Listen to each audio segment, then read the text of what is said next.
آغاز 16مین سالگرد پیروزی انقلاب اسلامی رو به تک تک شما عزیزان تبریک می‌گم.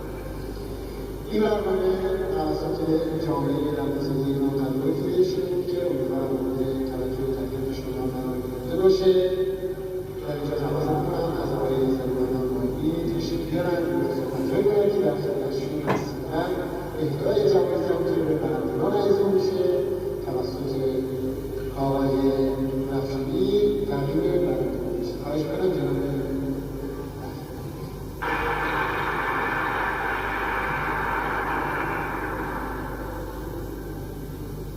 با سپاس از حضور تمامی عزیزان، همکاران و خانواده‌های محترمشون در این مجلس گرم ایشالا که این مجالس تداوم داشته باشه و ما بیشتر در کنار همدیگه ایمانی سوار بودن قرار داریم.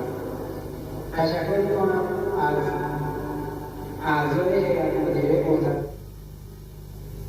در برگزاری این جشن خوب با شروع و اولین تجربه در برگزاری جشن‌ها در ادبیات مختلف باشه. من تشکر می‌کنم ازشون، علاوه از ریاست محترم هیئت مدیره جناب آقای رفیعی که صمیمانه با ما همکاری داشتند.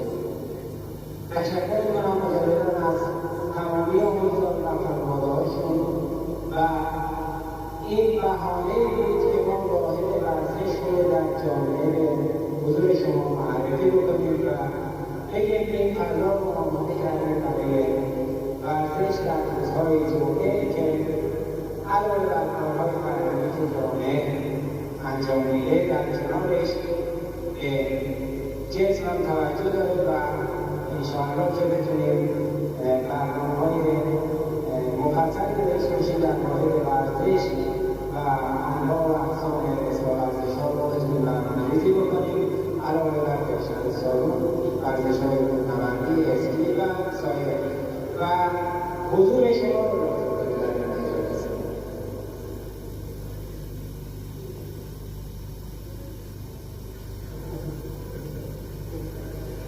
با عرض معذرت می‌خوام هیئت مدیره جامعه رقص‌سازی ایران با عرض معذرت از حضور تمام عزیزان.